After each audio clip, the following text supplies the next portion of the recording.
I had an idea for the cold open here once we're going, though. I had an idea for the cold open, too. Go ahead. Although, let's go with yours. I was just going to talk about how I liked yours. Oh, what was yours? No, mine was, I used to work for a newspaper, which was at Drexel University, right? And, I was the editor-in-chief for a while, which was fun. We had an exciting time. Our business manager killed a guy. literally, And you got to slam your desk and demand pictures of Spider-Man. Can we say his? No, we don't need to say his name. But yeah, he killed a guy. Yeah, he killed a guy. Yeah. He killed a guy. Yeah, but this is merely speculation. But that guy probably deserved it. No, that's what I was thinking too. Is he probably did deserve it? I was like, this guy was like one of the nicest guys I ever met. I had no idea he had a concealed carry permit. See, which is great. He's the only one. He's the only one who didn't go around telling everyone. Because, as you know, it's actually a legal requirement when you get a concealed carry permit to walk up to every person you see and say, "Hey, just so you know, I have a concealed carry permit." Have you seen those fake cop badges they have for concealed carry holders? No, I haven't because we're not allowed to get them. Yeah. No, I feel like the purpose of a concealed carry is to not tell anyone you have it. Yeah, but I think the moral of the story is don't go fighting people because you don't know who's packing heat. Although you probably do, because everyone who has a concealed carry permit announces it to everyone. Don't fight a guy with a concealed carry permit, like a t-shirt and hats. Don't do that shit. I feel like I remember a friend of mine saying, talking about the shooting and being like, yeah, it was right outside Sava's. In West Philly, and I was like, yeah, but again, it's normally fine. How often is the business manager of the Triangle gonna murk a dude? Well, at least once. Yeah, it happened once, and I assume that guy. I mean, if you're good at it, you can Kill multiple people. Yeah, Richard Kuklinski, another exactly. American Polish American excellence. Well, that's his Polish idol. Exactly. Famous Polish American. You are the Richard Kuklinski of podcasts. You just get hundreds of them out of the way, just done, and everybody's incredibly impressed with you. Yes. Anyway, my cold open idea was that I was going to do the goddamn news theme song, and then I was going to be live from Philadelphia, WTYP Action News. I like that too. You literally do not have to. Yeah. All right. Well, I'll just go fuck myself. Okay. Yeah, I guess so. All right. Well, we have several competing cold open ideas. We'll just do them simultaneously, just layer them over each other. Well, we've been recording the whole time, so we have both of them. Yeah, that's perfect. We just do them both. We'll do a split screen. We'll do a picture in picture, and it's just completely incomprehensible because you get two sets of audio at the same time. Yes. Yeah, I always feel bad for Raj just because one of these days I'm just gonna go absolutely buck wild with my audio, more so than I ever have, and maybe I'll just talk backwards or something. I'll start backmasking. Shit's gonna get real unpleasant. Yeah, the first podcast to be recorded 1/3 in tongues. Yeah, I was about to say, speaking in tongues, handling dangerous snakes, praising the Lord. Goddamn Protestants must be stopped. This is a Bible-based podcast. But anyway, that is true. Welcome to Well, There's Your Problem, a podcast about engineering disasters. Hi, I'm Justin Rosniak. I'm the person who's talking right Justin. now. Wow, this is an AA meeting now. Great. Nope. Moving on. Not doing that shit again. Moving on. We surrender ourselves to a higher podcasting power. Yes. My pronouns are he and him. Okay. Alice Caldwell Kelly. My pronouns are she and her. I don't get a hi, Alice? Nothing? Hi, Alice. Hi, Alice. What's up, everybody? Hey, what's up, YouTube? What's up, gamers? Is it my turn? What's up, Shit. gamers? I'm recovering from alcoholism. Go listen to Trash Future. It's a very good podcast. I have decided I'm now on Trash Future. Yeah, sure. Just in all seriousness. My name is Liam Anderson. I am at Oldman Anderson on Twitter. My pronouns are he, him. And before we really get underway, I did want to actually talk about what we've been doing for the past, week and a half or so? About the bonus episodes? Yes. So, if you aren't aware, when you listen to this, I think through the month of June, but we may need to talk about that. If you donate to one of the bail funds or a mutual aid fund or something in that neighborhood and DM us receipts, you get the bonus episodes. And I wanted to say, as of this recording, which is June 8th, 2020, y'all have raised at least $5,000. That's incredible. Going through the receipts. Yes. It's probably more than that. That was an absolute, quick count. And for your money, which there is no lower ceiling on, like you can give $1, you get every bonus episode from here to eternity, basically, because we just put the playlist out. Yes. So you get all the bonus episodes. Yeah, that's what I've been doing.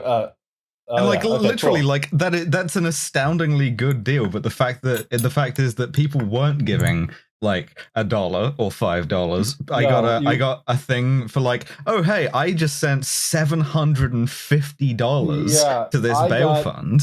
2 for 1,000, and I want to give a special shout out to the guy who donated $666.66. Hell yeah! I got that email when I was shit-faced drunk, and I wanted to tell you personally how much I liked that.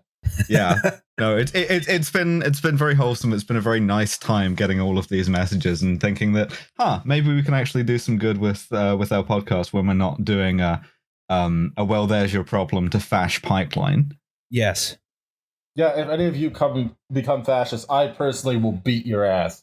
That's not even on the Patreon. That's the free tier. I will personally come and beat your ass. All right. So what Square you see, up, motherfuckers. What you see on the screen here is a page from the Philadelphia Inquirer, page A12, Tuesday, June 2nd, 2020. What you might notice here is a very bad headline. I see that. I do notice that. I do notice that. And a guy wearing a Knicks hat in my fucking city. Oh, fuck. That's not good. I like that that's your objection.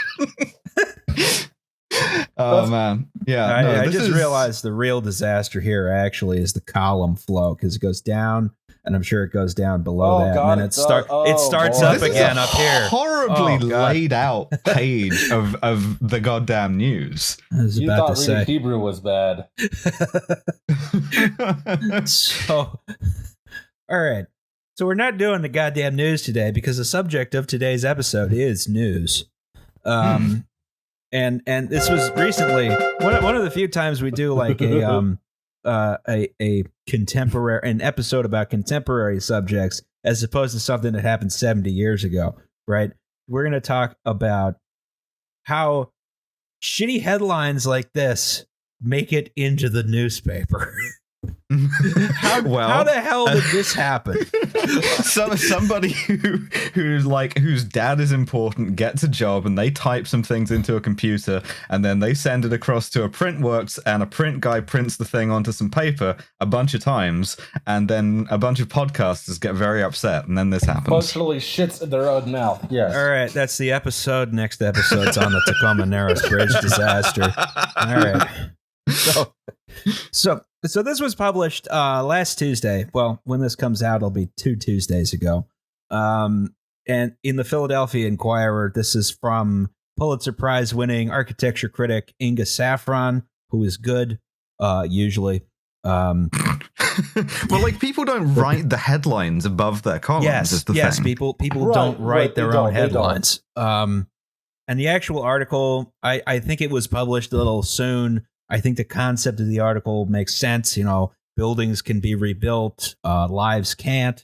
but will the buildings actually be rebuilt? And there's some examples from, civil rights era riots and protests where those neighborhoods never really recovered. That's up on like Ridge Avenue and Columbia Avenue.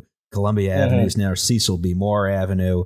Of course, we say like, these shops are all insured. So the losses basically mean nothing. I mean, that doesn't necessarily count for smaller businesses.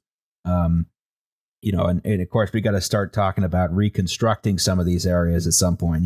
Bail funds are the start. At some point, some of these neighborhoods are going to need help getting back on their feet. So, as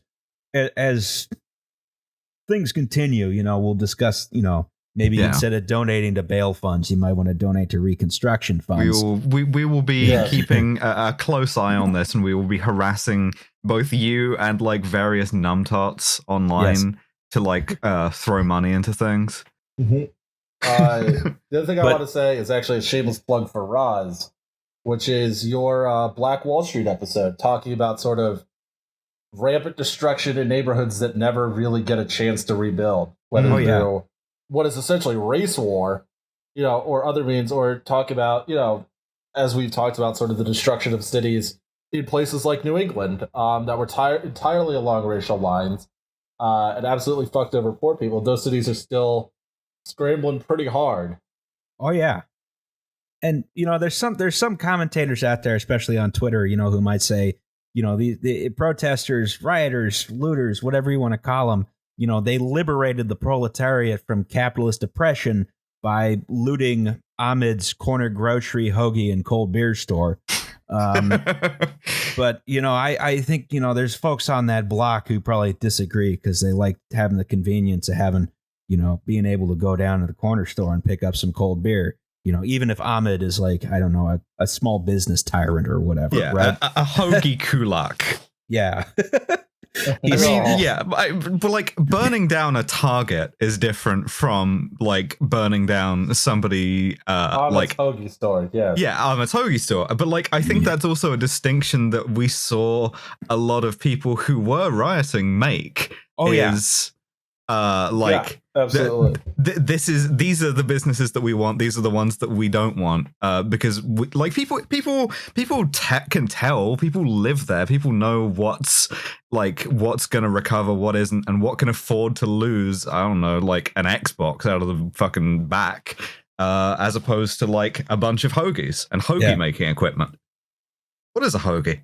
A hoagie is it's just like you would know it as a sub, probably. Yeah.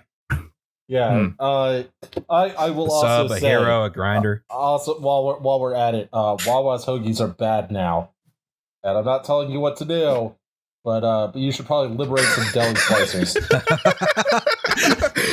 This is the thing that finally gets the like FBI to kick your door in, is inciting violence against Wawas. The fucking sandwiches are bad now. That's absolutely true. I didn't like that. I didn't like that at all. We've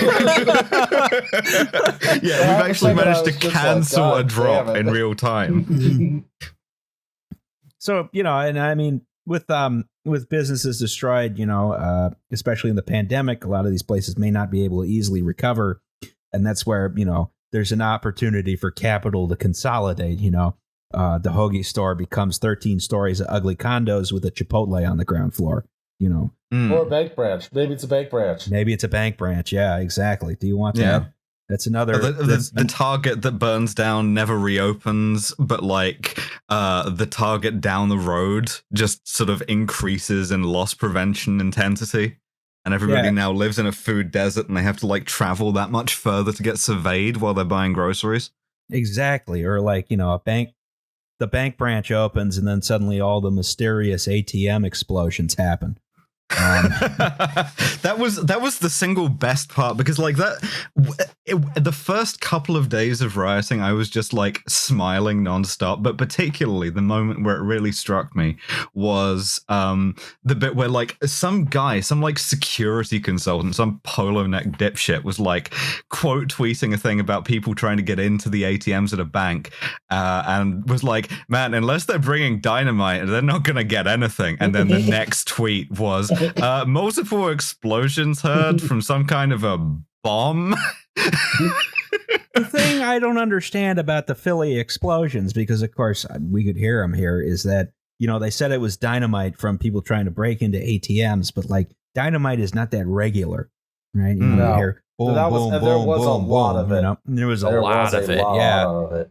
And other people said it was LRADs, and it's like, no, that's not the sound those make. That's not the sound that LRAD makes. Yeah, yeah. It's definitely like none of the. I think it was mostly fireworks.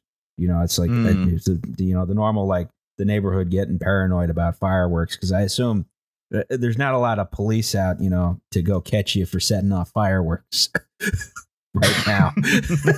You can just do it. It's fine. It doesn't matter. Fireworks Liberation Front. Yes.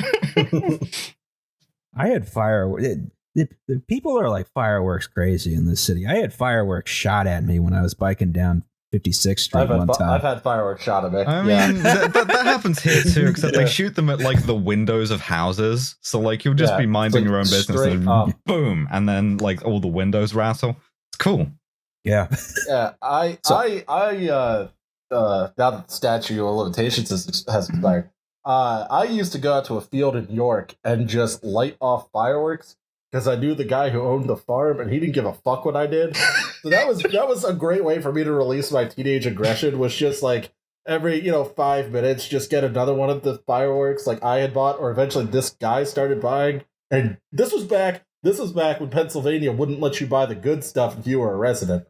So I never asked the questions, but yeah, no, we should allow people in cities to have a field where they can just set off fucking fireworks and shit. Yeah, I agree completely. That's how we repurpose the golf courses. Anyway, so yeah, this article, I don't think it's bad. I think it was poorly timed, certainly, but the headline made it very bad.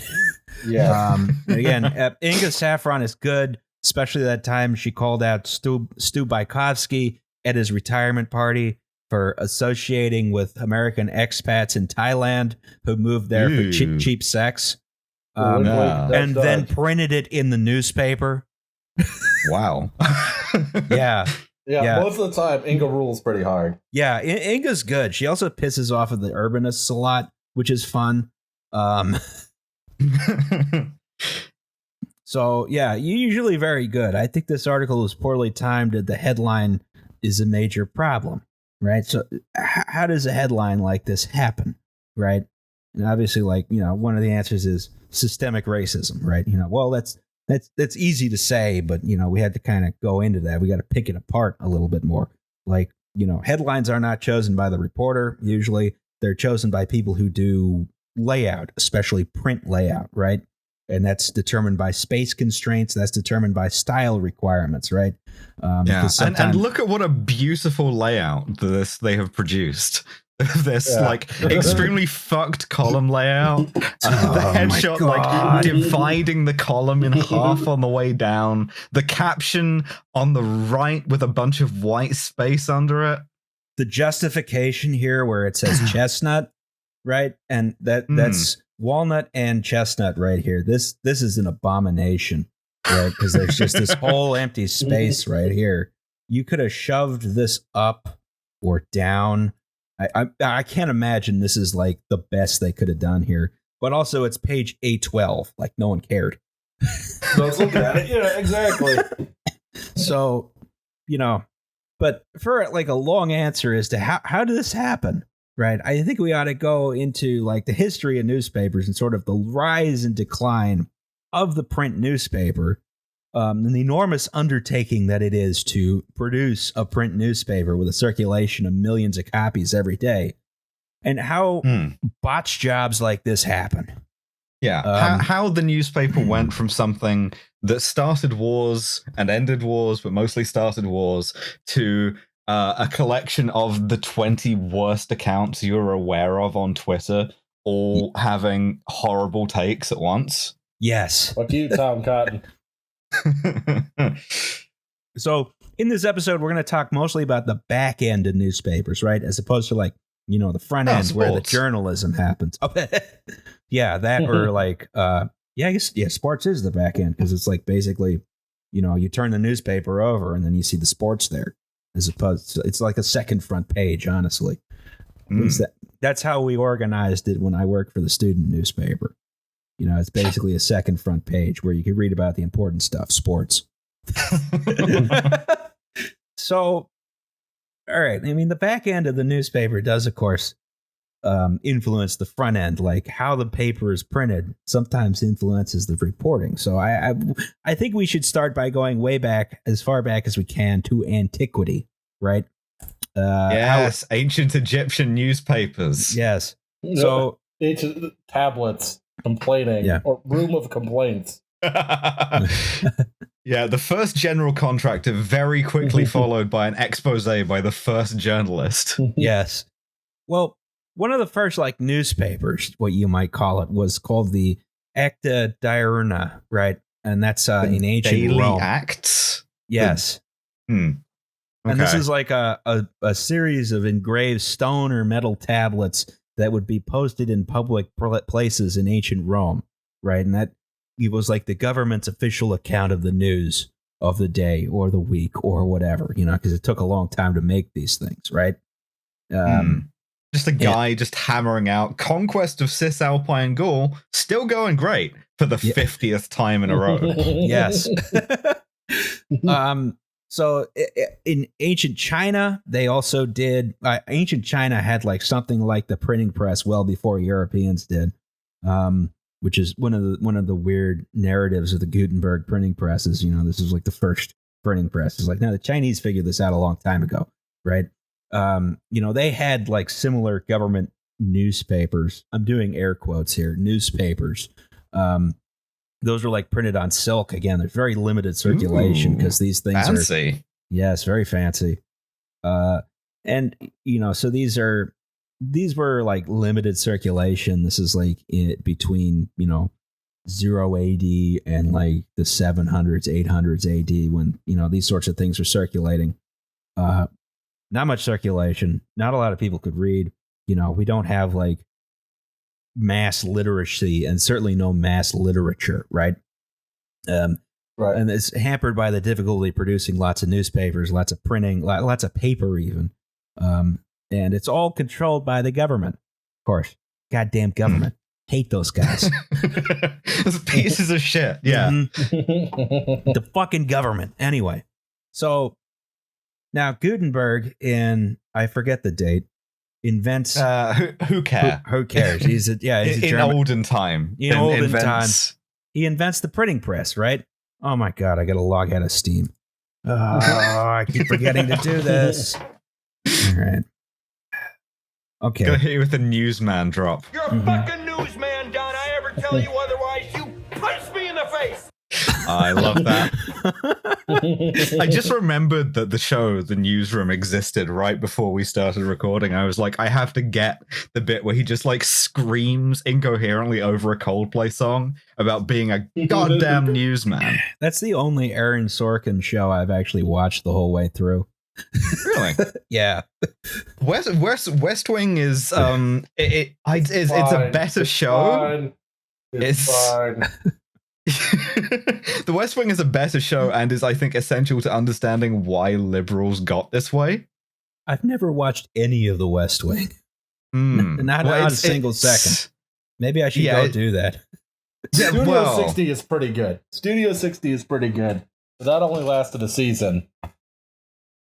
For reasons related to being very good. Yeah, well, NBC kills and eats everything good. Good things are not allowed. All right. So Gutenberg invents this thing called the printing press, right?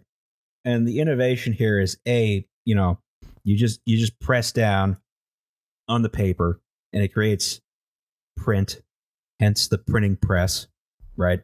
Yeah. You have a bunch of little blocks with a raised letter on them. Literally, that's where we invent like all of the stuff that you think about in terms of typing, like upper and lower case. It's because you keep the capitals in a case above the thing. Yes. You have movable type, so you just insert the letters to make the words. You press it on the paper, boom, you're done, right? As opposed to having to copy everything by hand and making some bullshit, I don't know, illuminated manuscript. Right? Just engraving again. Yeah. Yeah. So it's for chumps. You don't want to do it. Yeah. So each individual letter, that's called a sort, right? And they're stored, as Alice mentioned, in cases. The upper case is where you have the big letters. The lower case is where you have the little letters. Oh, right? You actually put that in. I'm sorry. I jumped ahead of you there. That's why there's a picture of the case here. Ah. Damn it, Alex. Would probably help if I read the notes as we were doing this. I'll do it. I'll never do I it. sent them to you early. Oh my God. Yeah, and instead of reading them, instead of reading the notes, what I did was I got this. You're a fucking newsman, Don. I ever tell you otherwise, you punch me in the face. God damn it. All right. So the printing press lets you print a lot of words real quickly. If you were a skilled operator, you get 3,600 pages a day out of this thing, right? Ooh, yeah, it's a lot of Bibles. Oh yeah, lots of Bibles. Well, I mean, that's like a couple Bibles a day, which is a lot more than most people could do back in the day. You know, I cannot even produce one Bible a day handwriting. I could probably barely get through Genesis. Yeah, we need a standardized measurement of like horsepower of how many monks per how many monk power? Yeah. Yeah. It's like, oh, this is a killer monk printing that press. Conversion rate is not good. Yeah. So as such, once we're able to produce a lot more of the written word very quickly, people start getting the idea maybe we can print the news, right? Goddamn news. The goddamn news, yes. So rather than, so you start seeing in Venice, right? This is in the 1500s, 1600s or so, something called the Gazette being produced, right? So a Gazette is like a government newspaper, again, produced by the goddamn government. Right. Always sticking their fucking noses out. Yeah, exactly. Right. So the goddamn government produced an official newspaper called, it was not initially called a Gazette, but it cost one Gazette, which is a small Venetian coin. Right. Oh, so it's like a dime novel. Yes. Or like, okay. Yeah. So then, the first, I wrote down the date. The first one's published in 1556. Right. And yeah, government bullshit. There's some non-government newspapers that start to begin appearing in Europe in the 1600s. And these have like weird, irregular schedules, right? Sometimes they would say they were weekly, but then they would publish extra editions or they would not publish at all or, something like that. Sort of like our podcast. Yeah, you just at some point you invent the idea of yelling extra, and then from there the news happens. Yes. Man, I'm just looking at the sample you have here. That's also a shitty headline. Oh, in Congress, July 4th, 1776. A declaration by the representatives of the United States of America. A general Congress assembled. Yeah. Dog shit headline doesn't tell me anything about what's going on other than that there's a Congress happening. I do. A Congress. Yeah, but it has this nice drop cap, right? I'm a big fan of drop caps. I like drop caps a lot. So the price is only 2 coppers. Yeah, published every Tuesday, Thursday, and Saturday evenings.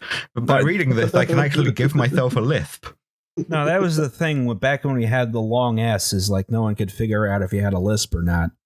It was much more inclusive society back then. Anyway, yeah, it's like, do you have a lisp or do you not know how to read properly? I don't know. Sometimes it's both. Yeah, so, absolutely. this is still a labor-intensive process, even with the printing press, right? Circulation was still restricted for most newspapers and, newsletters whatsoever, whatever you call them, right? Again, 3,600 pages a day per printing press per guy. They're also usually like one sheet. Like you get maybe a one-sided sheet of paper, or like it'll maybe go onto the other side, but like you don't have like bound or like folded newspapers for a while. Oh yeah, and then, but some people still like say, let's try and make a daily newspaper. We can probably do this. This is the modern era. It's like 1650. We can do whatever we want, right? So there were a couple daily newspapers produced in the 1600s. One of the first serious attempt was in Leipzig. It was called Einkommende Zeitung. Right? Oh boy. Zeitung. It means Zeitung. times. Einkommende Zeitung. I don't actually know what Einkommende means, which is oncoming news. I think it's oncoming news is what. Yeah, I think that's what it translates to. Just getting domed with a Leipzig paper. Yeah, I was just screaming, oncoming. Someone throws, like the newsboy throws the newspaper like wrapped around a brick through your window. It literally does mean incoming news. It literally means that. So yeah, we can only assume that this was delivered by mortar into your house through the roof. That's effective.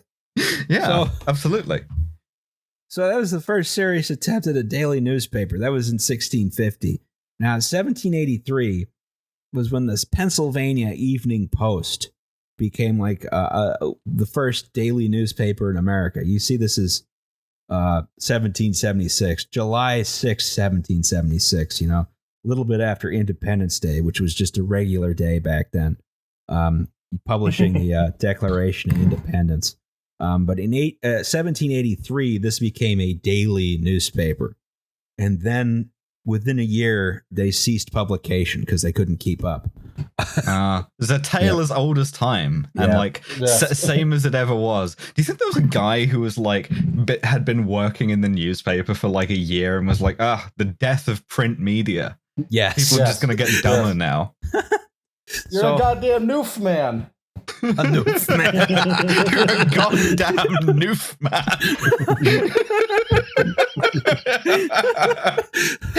So I think we have to title this video "The Goddamn Noofs." We love you, Newfoundland. Yeah, we do. Guys. So, all right. Noofless. Yeah. The problem here is that, the time is not right. The technology wasn't there. The manual wooden Gutenberg press just didn't have the capacity to publish a daily newspaper, right? So yeah, you could do pamphlets. Like, it's not like dudes in the 18th century would absolutely do like a small run of self-published pamphlets that are just like, my sixth letter against the like charges laid against me by Captain B, who I will not name, but has accused me of being like a common whoremonger and stuff. And that was posting for the longest time. That was posting. Yeah. That was the first golden age of posting before Twitter. Yeah, like Thomas Paine, big accounts, but like, and the most famous one, and did a lot of pamphlets. But like, no, just anybody could do it, and you could just be like, yeah, my fucking neighbor's a huge piece of shit. I'm gonna print this up in like maybe a run of 50 pamphlets and just hand these out. Yeah, Thomas Paine is only Thomas Paine was a good poster because he had good opinions. No, that's true. This is like the main reason he's remembered as a fantastic poster. There were so many posters out there with just terrible opinions. The Federalist Papers, the first Twitter thread. Yeah, exactly. You already used that joke in to Franklin, huh? Yes, I did. Yeah, this is the problem, because when I watch your other content, I'm just like, that's a good joke. I should use it on my podcast with this guy who doesn't have any relation to this content that I'm listening to right now. What? Original joke, do not steal. Original joke, do not steal. Yes. And like, I had another joke about the Federalist Papers, but now I'm not, like, I have the false memory thing where I'm just like, did you make this one too? And I'm just stealing it and being a piece of shit again. I've just is like opening the Federalist Papers, and it like opens with, "All right, listen up, y'all," and then brackets 1. Oh my God! No, I didn't make that joke explicitly. It sounds about right, though. I mean, fuck. Look. Someone can go back and check, and they can yell at me in the comments to see how much I'm stealing from you. So Alexander Hamilton was a bad person. Anyway, Thomas Paine was like the only good founding father. And it's dubious if John you can Adams wasn't that bad. All right, John Adams wasn't that bad. It was mostly Abigail's fault. Yeah. Like she was definitely the better half of that couple. Oh yeah, absolutely. I kind of like Franklin. Franklin was cool. Franklin was pretty cool. I mean, he did own slaves, which is bad, but he also like stopped owning slaves, which is good. Yeah, we gotta give a lot of gilfs. Yes, we gotta give some room for character development here. So he invented a kind of organ. He invented the lightning rod, and he invented the gilf. And for this we must be eternally grateful. And unfortunately, the University of Pennsylvania, which totally wiped out all the good things about him. Yes, there's a bench at the University of Pennsylvania you can go sit on, and it has like a statue of like Ben Franklin just sitting there with like his arm out, so you can pretend you're buds with Ben Franklin. That sounds cool. I'd like to pretend. I'd like to get a parasocial relationship with Ben Franklin. Well, get in line, you and every other Penn kid. All right. So in the early 1800s, they come up with some incredible new technology called the steam press. All right. I got a YouTube video here. Let's see how this works. You have the rotary steam press, would let you print huge quantities of newspaper quickly. Go. It's a deadly looking machine. Like this thing looks like it killed 5 orphans a day. It probably did. Like just that belt going around just totally unprotected for that whole long length is making my teeth itch. Well, so yeah, see, it killed the camera guy right there. Shit. Okay, so the way she chooches is we have no relation to AVE. Come on, I can't. Let me draw on this. I can't do it. Okay, so we have another casualty. It claims another victim. We have this. So we have like pre-cut sheets of paper up on top. The drum brings them down. You saw the what we have on the bottom here is a conventional like press sort of thing, right? You know, it's just type set up backwards, movable type as usual, and that moves forward and backwards as the paper comes down. As the paper comes down, it moves forward. It impresses the type onto the paper. Then as it comes back, it's re-inked for the next sheet, right? And this is all driven by steam, right? So you see these big belts right here. It's being driven by an electric motor, right? But in reality, it would be driven by something called a line shaft, right? And that also sounds like it mangles some children. Oh yeah. So your line shaft. Oh crap. Okay, there we go. Your line shaft system is where you don't have electricity yet. So what you do is you have a big stationary steam engine like this one in the corner of the shop, right? And I'm sure this is like a huge contraption that makes 5.5 horsepower. And you know, well, like 7 if you put the little GTI sticker on there. Yeah, exactly. All you got to do, you just got to change the governor right here, right? And then that has a belt. The belt goes up to a series of line shafts. That's this thing up here, right?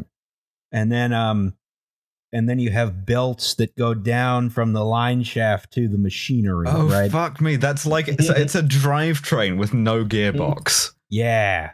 It's just a long spinning metal rod with a bunch of belts connected to it under tension. Yes. Okay, so if one of those belts snaps and goes whipping across the shop floor at head level, You kind of get parody redacted in Minecraft, right? Well, I think most of these belts had a little bit of slack in them. You can see because they're like twisting and stuff here. I think you could get away with a little bit of slack. I mean, there were a million other ways it could kill you, though. Like if you just put your hand in the wrong place, like suddenly, you know, I don't know, you got taken up into the machinery and then like whipped around like 75 times. You know, you get turned into pasta sauce. That's the way to go. Jesus yeah, Christ. exactly, right. So. But yeah, the line shaft system was how we drove machinery before we had electric motors, right? And this steam press, of course, it allows for, you know, basically daily newspapers to exist because you could produce a huge amount of newspapers very quickly, right? So there's stuff like The Guardian, 1821, the Philadelphia Inquirer, which is the subject of today's episode. That was 1829. You get the Philadelphia Evening and Sunday Bulletin, 1841. New York Daily Tribune, that's 1841 as well. The Economist. You call it the New York Daily Tribute. Yeah. The Economist, that was 1843. Chicago Tribune, 1847. New York Times, 1851, of course, founded because a lot of rich people were really mad that the Daily Tribune was publishing so many editorials from Karl Marx. I mean, again, same as it ever was. Like, yeah. Oh man. But there's still at least the Guardian, like the Guardian was still cool at this point. And like one thing I noticed that all of these have in common is that the Guardian's in Manchester, the Times in London, Philadelphia, New York, Chicago. You need that industrial base. Nobody's like publishing a newspaper in Duluth. It's so closely tied to yes, Duluth, well known for not being industrial. Well, I'm talking about in 18 fucking 21. They haven't put in the ore boats yet. Yeah. No, they didn't get there till 1869. No one can like conceive of like an Edmund Fitzgerald, you know. But yeah, but this was not, you know, this was a big development that allowed for, you know, wide circulation of daily newspapers, but you still required like that time-consuming manual typesetting, right? You know, you could now print every day, but you were still spending a lot of that day with a whole bunch of guys in like a room with a bunch of cases of type, you know, trying to find an extra E because they ran out. Like, can we go down to the forge? Can we get another couple E's? We ran out. That's fine. Just turn some shit on its side. They'll never notice. Yeah, so I love to read the Philadelphia Inquirer. So the next innovation which made publishing the news easier was called the Linotype Machine. I know the word Linotype from like fonts and stuff. Oh yeah, I mean that's like, I think the company's still around, but they just make money on fonts. They can't make money on their machines anymore, which is a shame because I believe this is probably the pinnacle of mechanical engineering. I don't think anyone's built a more complex and convoluted machine than this, which was practical ever. I don't think it'll ever be done again either. Yeah, it looks like a fucking like typewriter piano. It's incredible. All right, so there's what I'm going to do is I'm going to link in the description a video. It's 30 to 40 minutes long, if I recall. That actually so go and watch all of it. Actually, properly explains how this machine works, because I can never do it justice. But in 1866, we developed something called hot metal typography, right?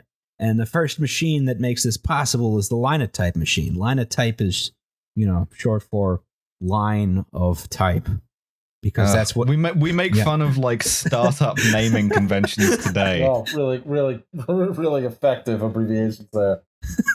Yeah. So, because that's what it does. Shit, I did the wrong thing. All right. So, how does it work? Okay. So, down here we have a keyboard, right?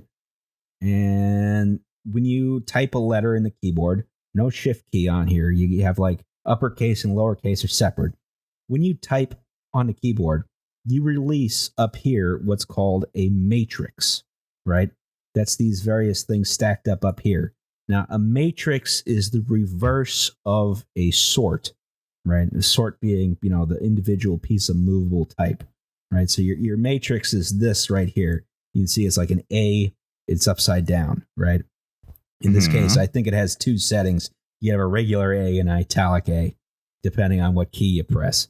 All right, so this goes down into the chute, right? And it goes into what's called the assembling elevator, right? Sometimes just called the assembler. I think more commonly just called the assembler. And you have a guide at the end that tells you how long the line is, right? So you type one line of text, all those matrices go down, they fall in the assembling elevator. Then you say you're done with the line. The assembling elevator brings it up, right? And then there's a thing that shoves the type forward. And this is where the hot molten lead comes in, right? Okay. So this took a turn that I was not expecting. Yes. It's called hot metal typography because it requires hot metal, right? Mm-hmm. So there's a giant And vat. what better metal to use? Than lead. It has a low melting point. Yes, that means it's less dangerous. All right. Don't let your kids like that. Don't let your kids like that. It's operated by adults who know not to eat the molten lead. Mostly, yes. Mostly. So this is shoved over here where the various matrices that form a full line of text are forced, they're like grabbed and forced together, right, into a sort of a solid mass, and then high pressure molten lead is cast against them. And then there's a rotating doohickey in here so it can cool 4 lines of text simultaneously before it shoves out the completed line of text, which goes right here, right? And those are... I get how this works now. Okay. Yes. Yes. You're casting your type. Exactly. At like line by line. Now, there's another thing in here I forgot to mention before. There's a special thing with the space bar, right? So when you're making these lines of text, they all need to be the same size, right? So the only way they can do that is through justification, right? You increase or decrease the amount of space between the words, right? So when you hit the space bar, it doesn't drop down a matrix, right? There's a wedge that gets shoved in, right?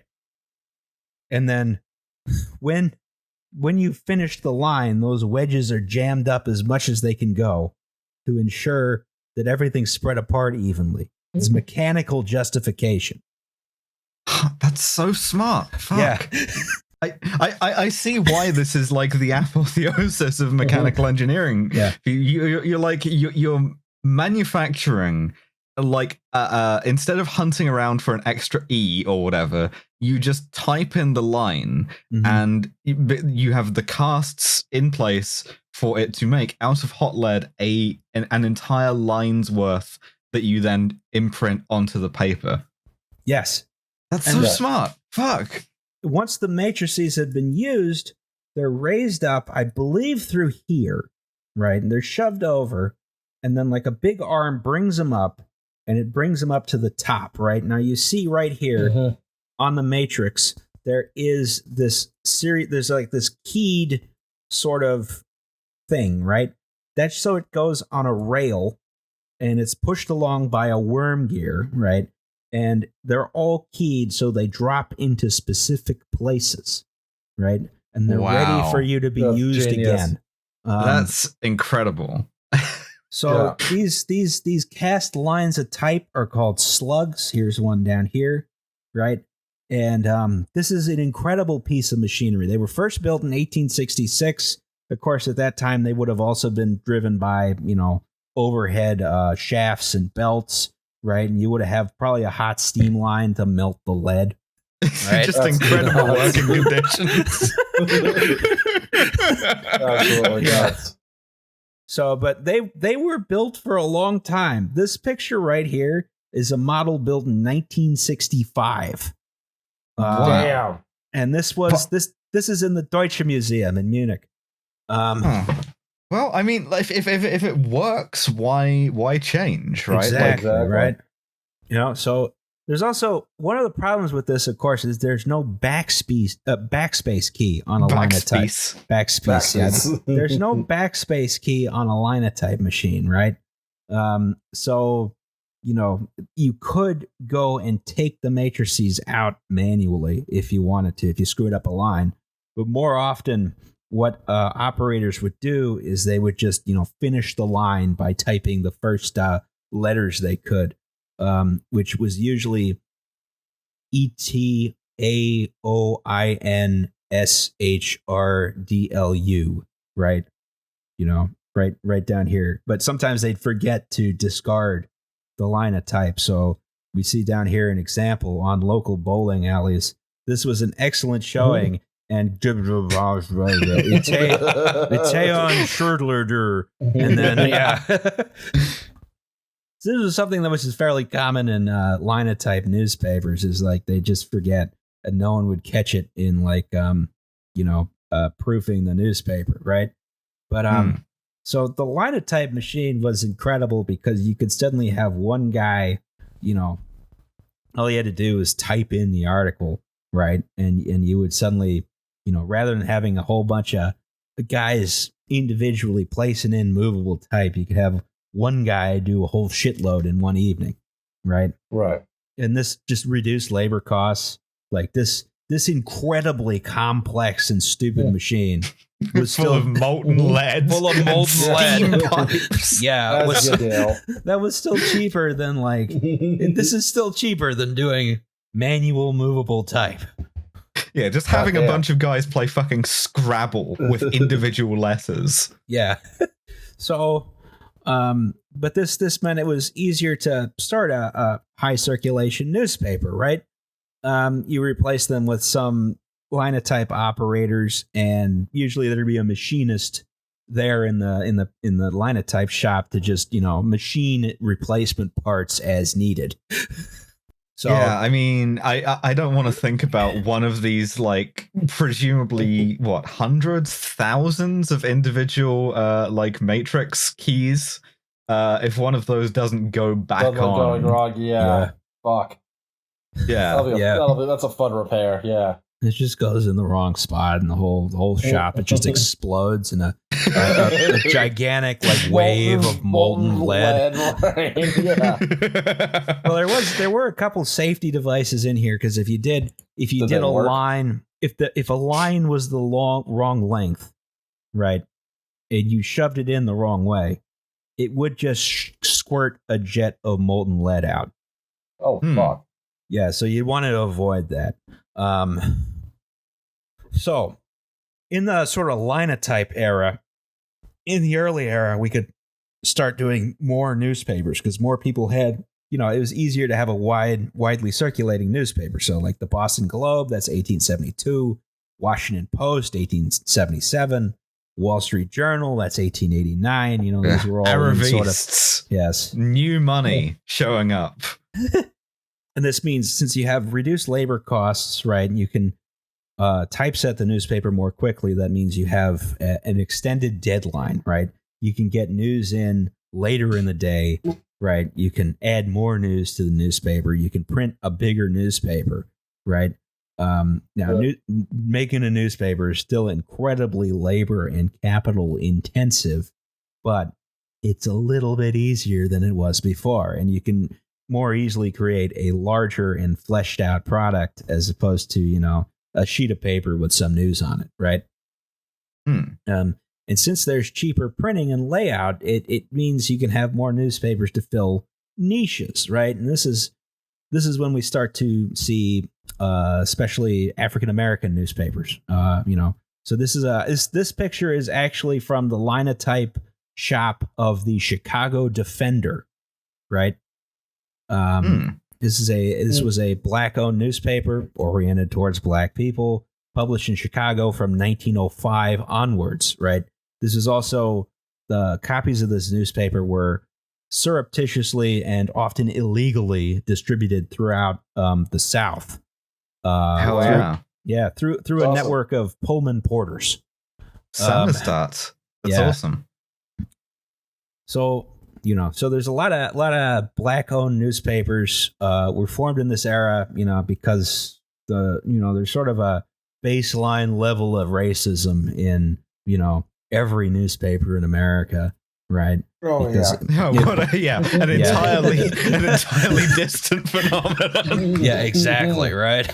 Well, thank God we live in a post-racial society. Yeah. This was before it was acceptable to not be racist in polite society. A lot of white people thinking, "Oh, I don't want to be," but what are the boys at the office going to think? Yeah, exactly. It's like I can not be racist in private at home, but I can't do it in public. This is also where you get like a bunch of like foreign language papers, right? Like New York, you get a bunch of like Yiddish language newspapers. Oh yeah, absolutely. Or a bunch of German language newspapers, or like French or Italian or whatever. You have to get a custom Linotype machine for that too. That'd be the other thing. Yeah. Oh yeah. Like a lot of times there'd be like special Linotype machines on the floor for different fonts. That's one of the reasons why like there you say font foundry as opposed to like the fonts were like this is not just the shape of letters on a computer file. This was like an actual set of pieces of metal they sent you. Yeah, in lead. So fonts used to be a much deadlier proposition. Well, certainly once you had Linotype machines, they'd send you the matrices. They wouldn't send you, the leads. I see. Types. Yeah. So, beginning to understand though why it took so long for Russia to get Russian language newspapers, and I was like, oh yeah, because you have to do an entirely separate alphabet, let alone font. Cool. Oh yeah. So one of the first African American newspapers of this kind was our own boys, the Philadelphia Tribune. That was 1884, right? But obviously you don't go out and you just buy a Linotype machine at this point, right?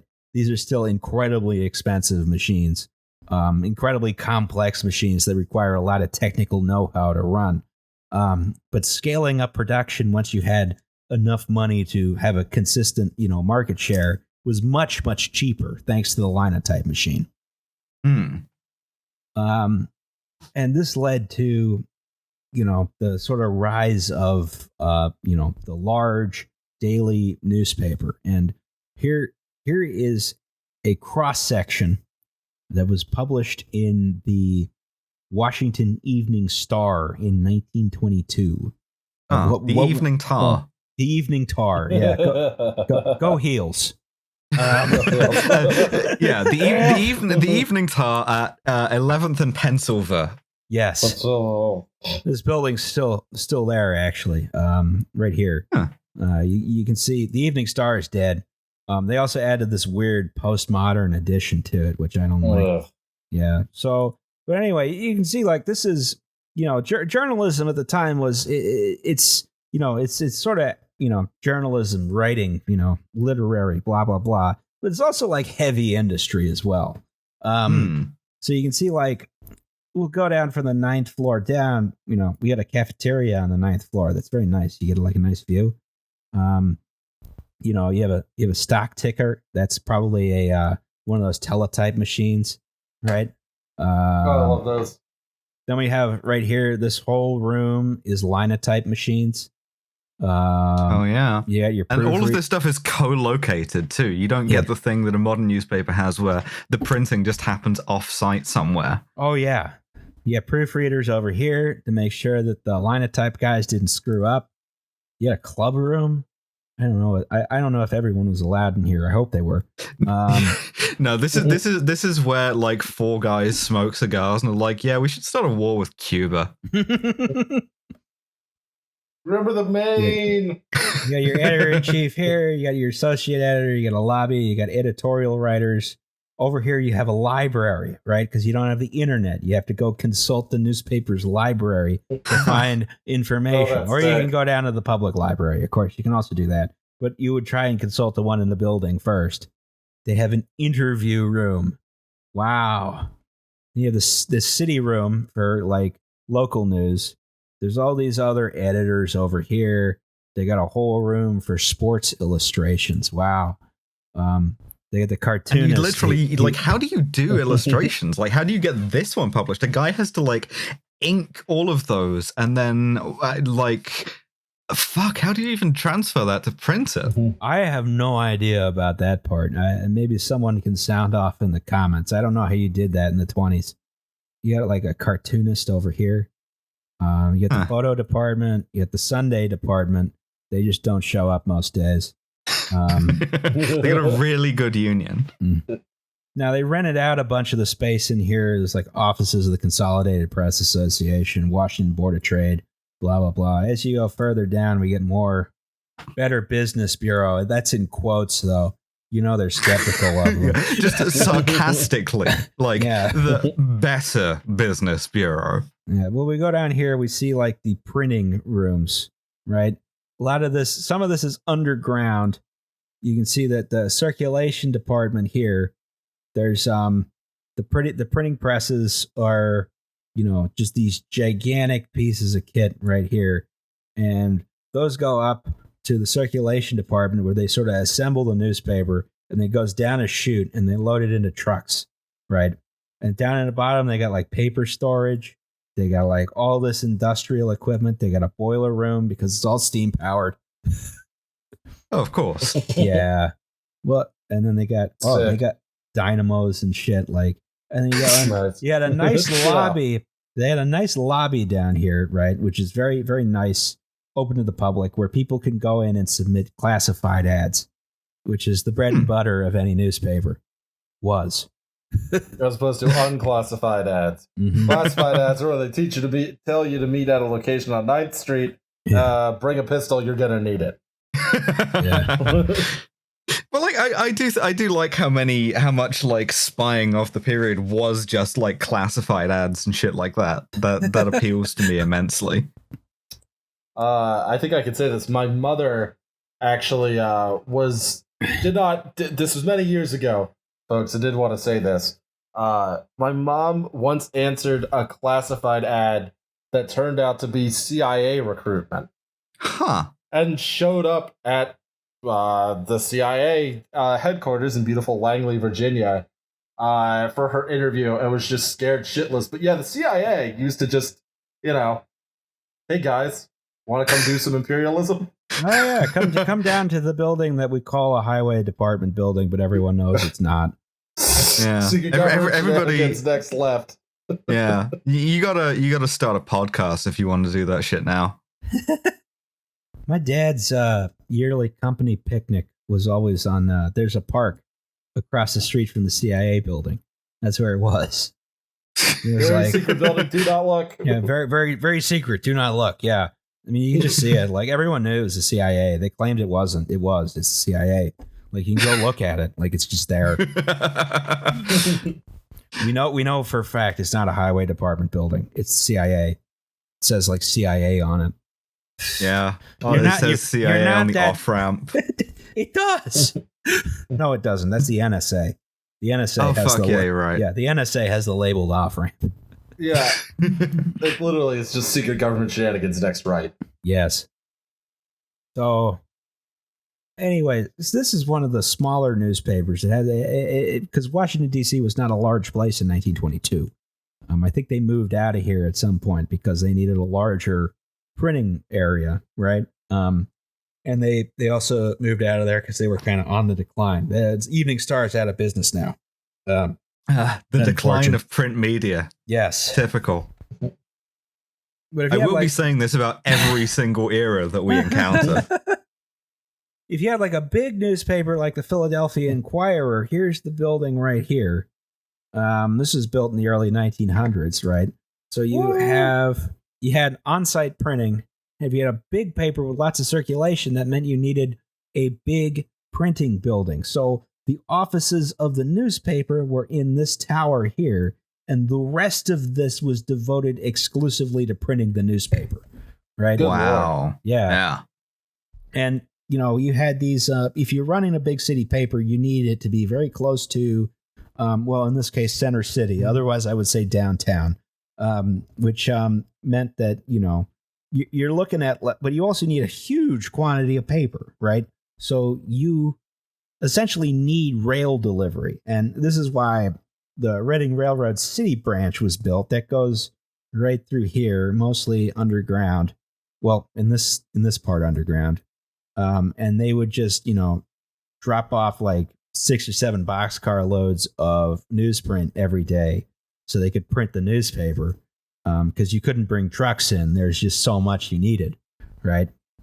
They kept that up until the 1980s, until eventually they were like, yeah, we're gonna move the printing somewhere else because we're lame and you can't boring. because we're too boring to run a massive freight train full of paper and ink through the middle of a city anymore. But I mean, the right of way was there. The right of way is still there. You could still run a freight train there. Yeah. Fucking run that, reopen that shit immediately. That's our campaign. After burn down all the police precincts and after fund all of the bail funds and the reconstruction funds, is reopen newsprint delivery by rail into Center City. But that's complex though, because the Inquirer has since moved out of this building. They're now somewhere over here. We'll talk about that later. And this building was vacant for a couple decades, I believe. They're now renovating it into the new police headquarters. Ugh. Yeah. So if you burn down the police, if you burn down the police headquarters, 46th and Market wasn't good enough for them. That was what you're dumb. telling me is that the new police station of a police department that has just been on video brutalizing people has an open but largely unknown railroad going directly underneath and into it. Oh yeah. Well, it's not. Have you read V for Vendetta? Although something deeply that makes me kind of laugh, although darkly, is that the Inquirer won a Pulitzer in the 70s, or it's reporting on police brutality, I believe under Mayor Rizzo, whose statue is now hopefully in hell. And now the cops are going to move into that building. Because we can't have anything nice. Can't have anything nice, yeah. Well, they were going to move to West Philly, and then they fully renovated that building for the police to move in, and they decided they didn't want to do it too. Yeah, but millions of dollars to do it. I would love to have the privilege to be as choosy a tenant as the cops seem to get to be. Just I go to my landlord and I'm like, no, I'm not really feeling it. Maybe if you do some more improvements.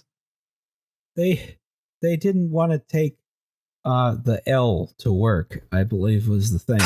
They didn't want to potentially have God to take forbid the L. that you have to be around there's people. There's a goddamn Lambo in their parking lot every fucking day. Take the goddamn L. There is a Lamborghini Urus. There's a yellow Lamborghini Urus in the Philly Police Department's parking lot. You can see it with your own 2 eyes. Once again, if that's, dismantle the police. If for no other reason than I don't have a Lambo and they do. Reminded of the fact that American police seize more in civil asset forfeiture than Americans lose in burglary every year by a wide margin. Yep.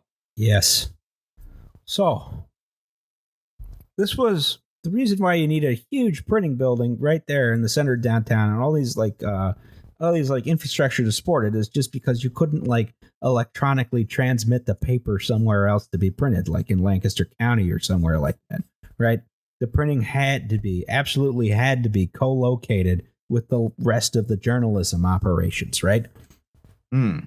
So as we move into the 20th century, the latter half, we see improvements in printing technology, one of which is something called offset printing, right? So we're rather than hot metal typesetting, we can now do things in such a way that I don't know what the interim method was. I know there was one, but at some point you could do a lot of stuff electronically, and you could sort of print onto a big metal plate, which you could then use to print a shitload of newspapers at once. You can see this is a big offset printer, and the newsprint is going so fast it's a blur. Right. Yeah, that's where you get the montage of the spinning newspaper. Yeah. Which actually you don't want in this. If newspapers are spinning directly at you in this, something has gone badly wrong. If you put your finger in the wrong place here, you get a real nasty paper cut. You're losing a whole bunch of stuff. Oh yeah, you get a paper cut that takes off your whole arm. It's called efficiency. Thank you. It's just like opening up the paper and being like, "Huh, it says here in the paper blood." No, it's like a real nice clean cut. There's no blood whatsoever. The paper's gone so fast it cauterizes the wound. Oh no! You don't even notice that your arm is gone until you go to like smoke a cigarette or something. Yeah, they call it gone. printer's arm. So, all right, so you can now do like newspaper layout without, hot metal typesetting. Newspaper production again becomes cheaper. It becomes less labor intensive, right? Deadlines because can you be have to pay out again. fewer people for like jets of molten lead to the face related injuries. Yeah. But you can also you can print more news this way because the deadline is longer. Decisions happen later in the night. Printing happens later in the morning. It's like foreshadowing. You can just cram more news in. You can print more news. Like overall, you've and you're still like charging money for a physical newspaper, right? Right. And journalists, which like journalists by this point is like an actual profession with like good pay and things of that nature mostly, and so they're quite pleased at the like longer deadlines because they can like do day drinking longer. This is true, yes. And the other thing is like I don't think you actually like laid off a lot of folks who did like the actual production of the newspaper through this process. Circulation was still going up and up and up and up. Right. Like infamously in Britain, even after they moved everything off-site to Docklands, printers famously were very well organized. Right. I mean, they did bust that eventually, thanks to Rupert Murdoch, billionaire Australian tyrant. But right up until like right through the 80s, I remember like Docklands print workers were like thoroughly unionized, and so it was very difficult to fire people. Yeah, I mean, it's good. You need a lot of, these were good union jobs. Yeah, they still are good union jobs to an extent. And running heavy machinery, it's a good way to get a union job if you can get into it. But then, so we get into like the 1990s, right? Which is sort of the peak of print journalism. Right? Yeah, it was so good that you could print joke newspapers. The Onion. I used to pick up the Onion in print like every week when I was in high school. It came out on Friday. It was wonderful. You just had a print edition of the Onion. The AV Club was in the back. It's great. This is actually, but it didn't have the comment section, so. Oh God. So it was better. It was better. Zodiac section were a mistake. Go to something awful. Yeah. So in the 1990s, local newspapers, they're just gigantic behemoths, right? Some of them are printing out, like they're putting out multiple editions of the newspaper each day, right? Sometimes there's multiple editions for different geographic regions. Sometimes there's newspapers in different languages. They got all this kind of stuff, right? They have massive labor-intensive, huge departments with lots of people devoted to like specific subjects, especially local reporting, right? Your local newspaper is going to tell you all about what your council person is doing, like all this kind of crap, generally speaking. The horrible shit the cops are doing. Yeah. Like that's why we have Pulitzers for local reporting. Yeah, that's you like pay a guy enough to sit through every fucking city council meeting, and eventually some news falls out because in like item 27 of the city budget is just like, I don't know, like the hush fund for like corrupt cops or something. Yes. And that's, the Boston Globe winning its Pulitzer for with their special news team, basically. Yeah, spotlight. Having the ability to fund shit like that. And I remember, kind of as an aside, back when old Gawker, not even Gawker, but back with old Deadspin they moved to they had a special, reporting unit, and now that's dead because of, as we'll get into, private equity money and media consolidation. So like your local newspaper, especially in a place like Philly, probably won a couple Pulitzers and is instrumental in the idea of kind of keeping people accountable for what that means in 2020, I suppose. Yeah, and you had jobs that were not precarious. So like local journalist was a career track that you could do. Yeah. And you could like develop the skills to like, and the contacts that you need in journalism to be able to write about like a city's politics or like a town's politics much more effectively than if you're just like some guy who's just out of journalism school who's going to get fired or laid off the next year. Right. Or even, extending it just to sports coverage. One of the things, like, reading ESPN sucks. And one of the things that, local journalism is really good for, although it might not seem as meaningful, is local sports coverage. Because, a team, and there are arguments against that, like access and favoritism. But if you got a guy who's been with a team for, 25, 30 years, you might get a more honest look as opposed to just ESPN running 4 stories all featuring like LeVar Ball or some shit. Yeah, everything. Like I would much rather like read a well-crafted piece of sports writing than a listicle about like, oh, it's like the top 20 draft picks or whatever. It's like, who gives a shit? Yeah, because and again, going back to like even in a place like York, Pennsylvania, we actually have 2 newspapers still, which is goofy as all hell.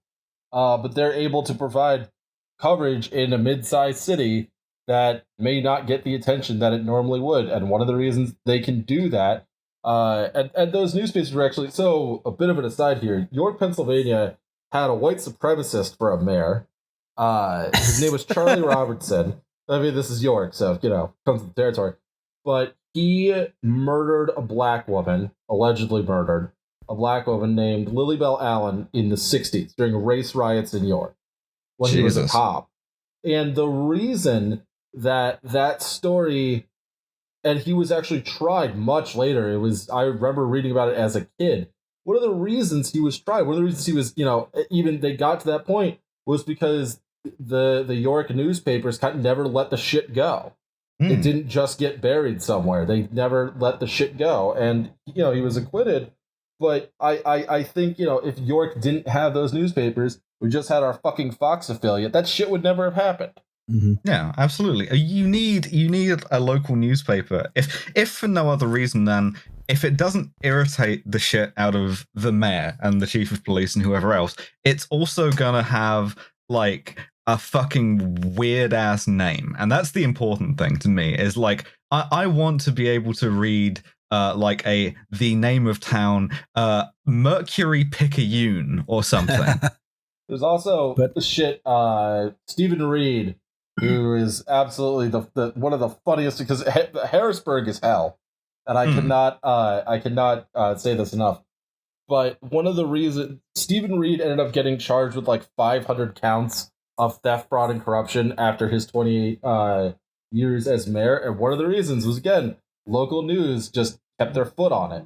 Do not underestimate the might of the local Times Post intelligencer. Yes. Oh yeah. All 3 of those together. It's got to be all 3 of those together. Yeah. Like obviously, like these institutions, like these papers with like there are problems with like access journalism even back then, and still today. But again, having a well-funded local newspaper is probably better than not having that. And one of the reasons why these newspapers were so well funded is because of advertising, right? As well as being able to sell a physical paper, right? So one of the things about advertising in a physical newspaper as opposed to advertising online is that the costs make more sense, right? So let's say I take out a full page ad. This is the whole newspaper. I take out a full page ad. I'm expected to pay for the cost of printing that page and the cost of adding an extra page to the newspaper, right? Plus a fee. Plus extra if I want the ad in color, right? And if I have a circulation of a couple million, like if I'm a big newspaper, that's a chunk of change. Yeah. So, even when I worked at, again, our rinky-dink student newspaper, The Triangle at Drexel, even back when print journalism was on the decline, this is like 2014, 15. 13, 14, Yeah, something like that. You were paying $1,100 for a full page ad in our rinky-dink paper, right? And then you had classifieds too. Classifieds were charged per letter, and that was even better than like You a only full need page 3, commercial ad. C, I, and A. Yes. And newspapers had a monopoly on classified ad for a while, and you per column inch, those made a lot of money. Column inch is like you have one column in the newspaper, and then there's like one inch. Right, that's a column inch. And they made a shitload of money doing this, just between commercial advertising, classifieds, Donald Trump taking out editorials as advertisements, saying that the Central Park 5 should be, I don't know, hung, drawn, and quartered. Hanged, excuse me. Not all good. Yeah, not all good, but, brings in money for the newspaper, whatever. Obviously. So, these newspapers, especially in the 90s, they were printing money almost as fast as they were printing newspapers. Because you've got the machines right there. You just yeah. And, advertising, people that you were making so much money off of advertising that like it was relatively practical to put out like a free newspaper, right? So, there were like commuter papers, I remember, which was really good. The Washington Post Express, I used to pick up every day. You had like alternative weeklies, the city papers, some stuff like that. Yeah, which again, land of contrasts. Like you get like The Stranger in Seattle, which launches the career of Dan Savage and also does a bunch of turf shit, like relatedly. Or you can get like a good alternative weekly. It's entirely variable. And then you had the Onion print edition, pictured here. This is the last issue, December 12th, 2013. Volume 49, issue 50. Which was very, very sad. I have a copy of this somewhere back at home. Because I was very unhappy when it was like the Onion's going away. Oh God. I mean, obviously it's still around. It's just online. But there's something nice about being able to pick up the Onion outside of King Street Metro. Yeah, this is like, this tracks so neatly to like a movie plot. This is the bit where the drug kingpin is like, we were making so much money we didn't know what to do with it, and you just have like a montage of like guys putting like stacks of cash into oil barrels and stuff. All right, losing whatever 10 million a year to just rats eating it. Yeah. Well, the Fed does that all the time. All right. Liam put in a slide. I yield my time. Slide? Is it my slide? Yeah, you put in Nixon. Oh, I did put in Nixon. Do you want me to put the notes on screen for you? Oh, I know. I'm good. Oh, wait, there's a Nixon slide? I don't have the Nixon slide. Yeah. Oh, okay. Well, yeah, no, put up the Nixon. Hang on. All right, yeah, so here's Nixon. Great.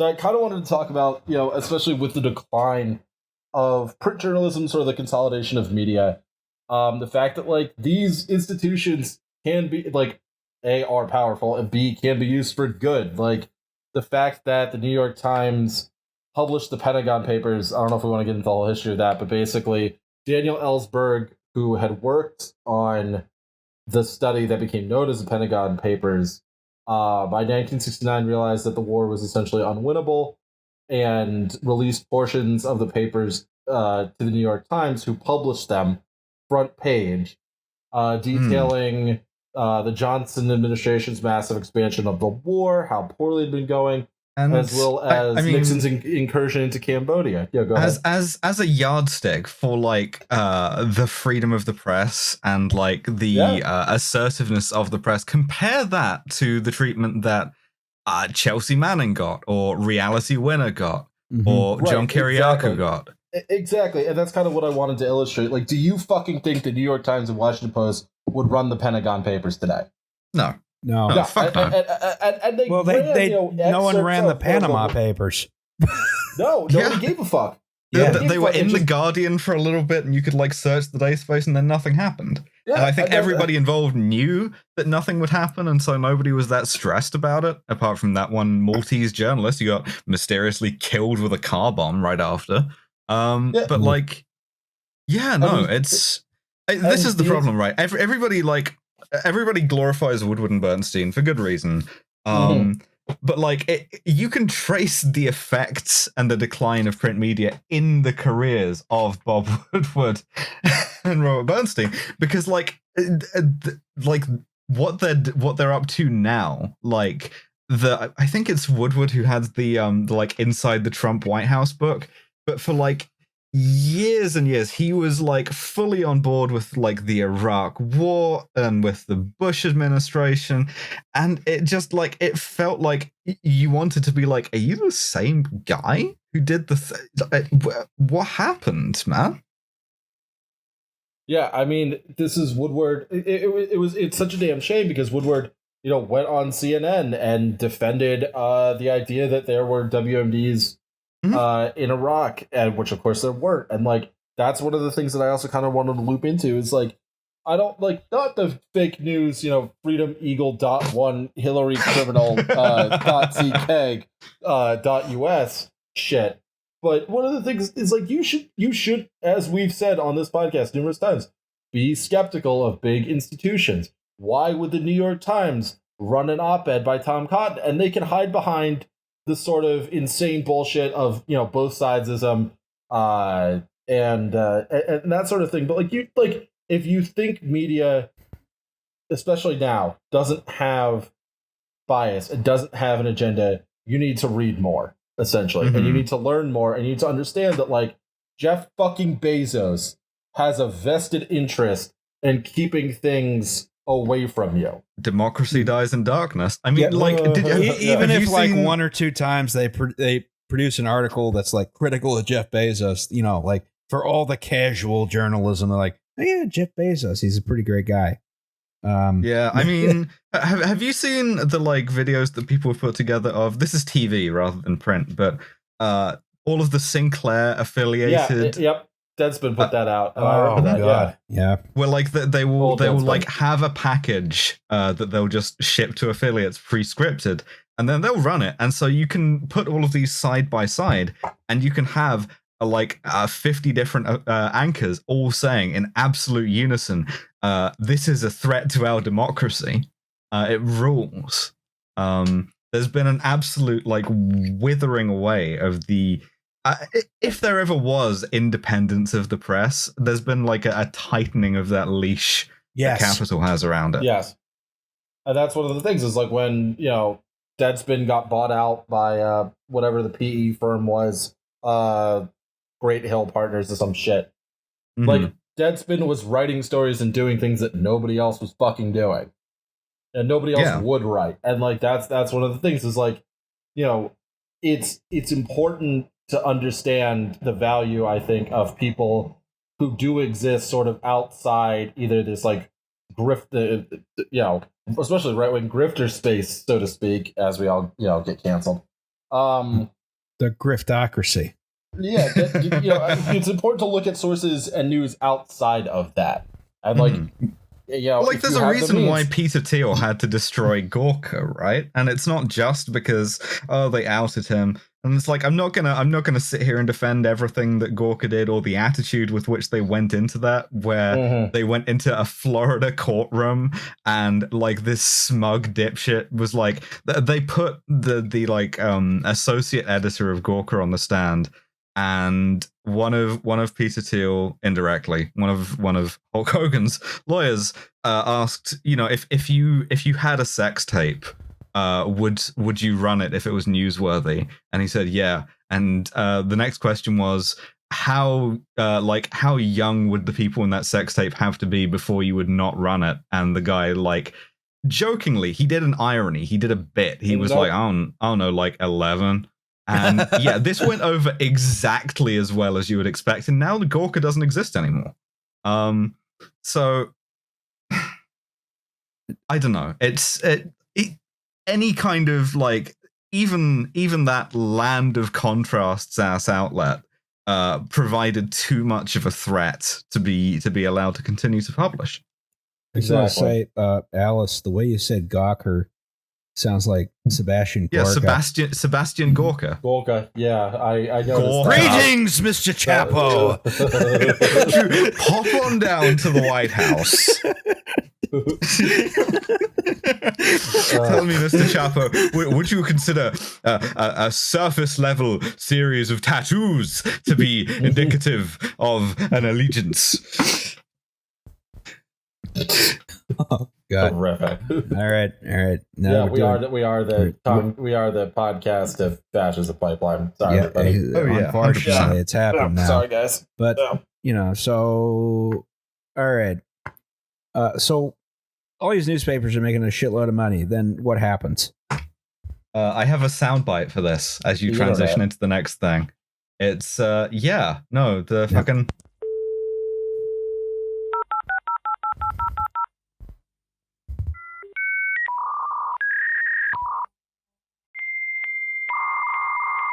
Just drink that in.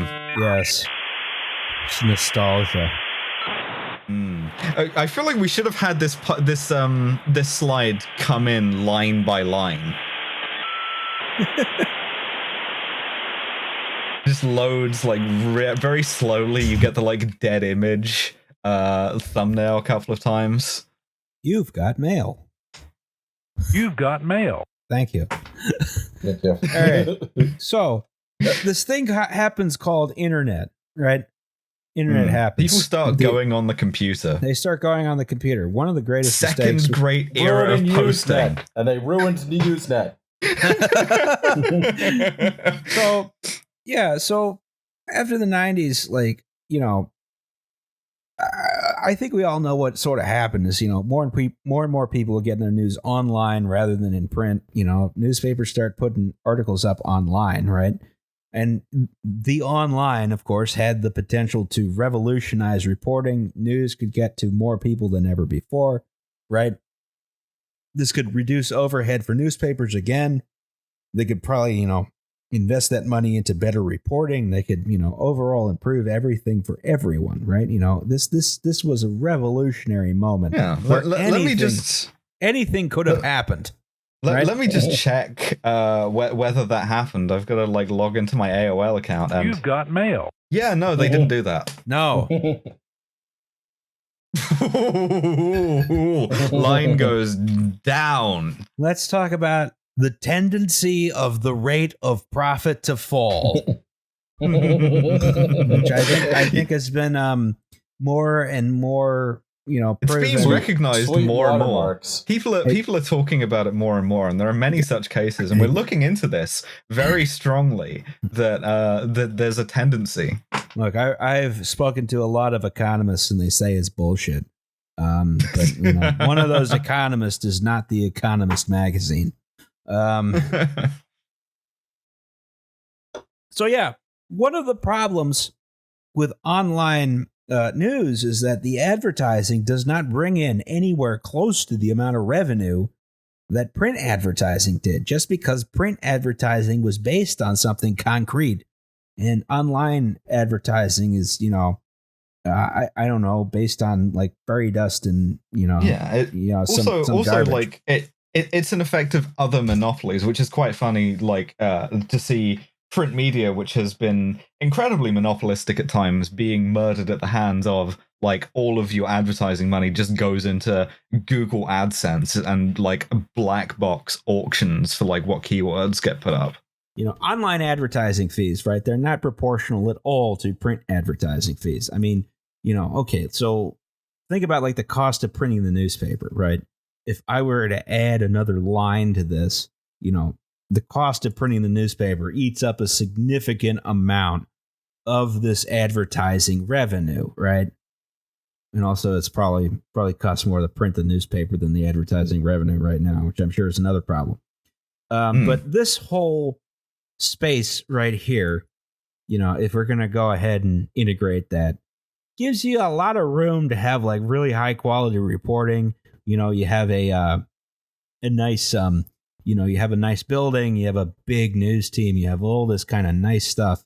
You have a lot of wiggle room there. You're running a business with a lot of fat, and you can use that fat to do quality reporting. You can do all this sort of shit that now you can't really do. No, you can't even have your club room with the cigars on the top floor of the building so much. Why would you have a newspaper if you can't do that? Yeah, that's the entire point of this racket, is to be able to sit there with William Randolph Hearst and just like pick out on a globe where you're gonna like intervene against next. And even if your cost of online is much lower than your cost of printing, the delta between your revenue and your costs is still so much lower than what print media got you. But right? Also, like, we should say that, like, media as an industry, print media has been remarkably slow to adapt to the internet, even still. Largely because it became so fatty and so ossified that, like, because you could have a whole career in journalism at one paper, you could then become the guy who makes these decisions and like be dealing with the advent of the internet and just be a how do I rotate PDF guy. You could be like, do I know what a JPEG is?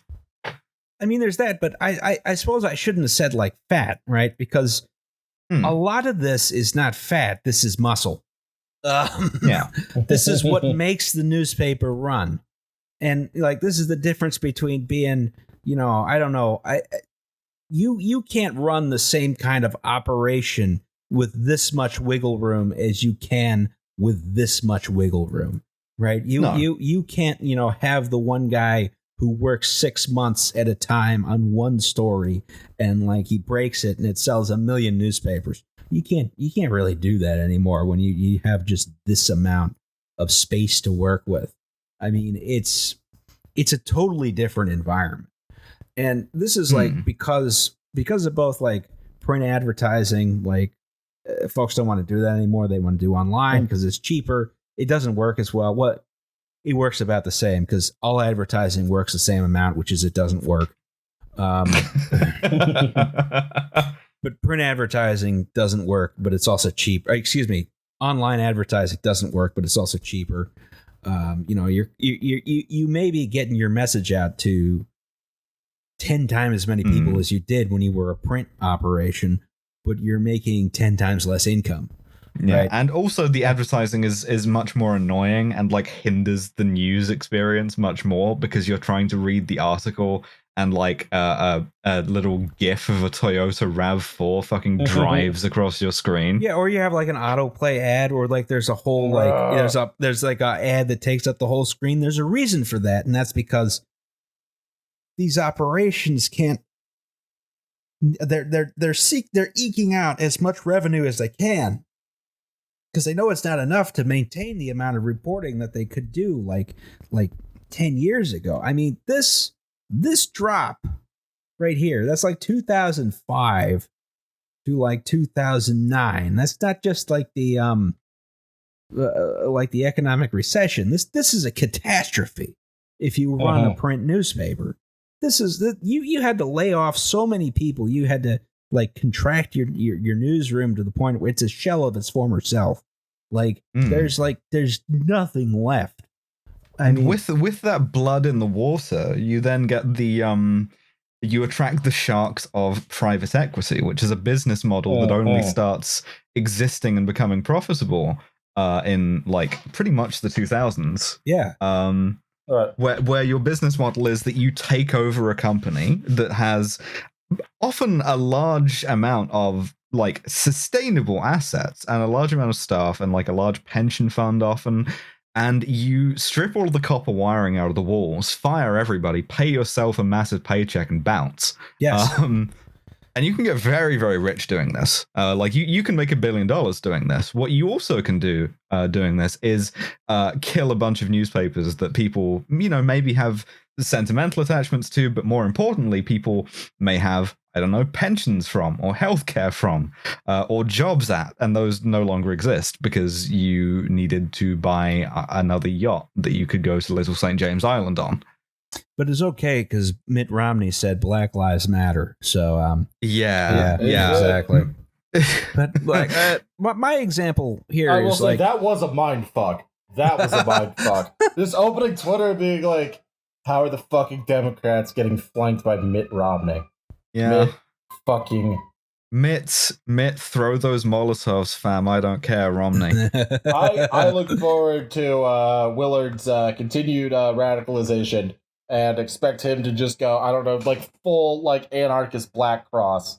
It's going to be him and Jeb, just in a couple of hoodies. They're first over the fence at the White House. Riding a Soviet tank into Washington. Yeah, you thought it was over at the Fulda Gap, didn't you? So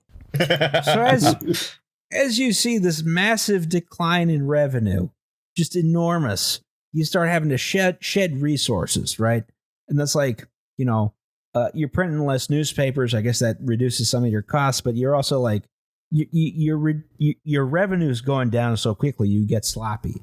You get rid of people like willy-nilly. You get rid of whole departments like local news or something like that.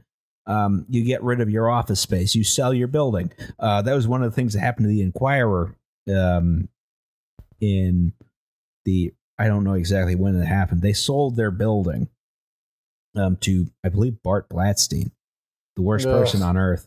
Not the worst person on earth, but really bad person. He's not quite Ori Feinbush. He's at least more entertaining. Don't be anti-Semitic. Oh, right, yeah. I'm sorry, I can't criticize Ori Feinbush or I'm anti-Semitic. Urban PHL said so. Can criticize Ori Feinbush without being It's like you have diplomatic immunity. Yeah. Yeah, that was my favorite thing with someone being like, you're anti-Semitic, and me being like, nope, he's not. I'm right here.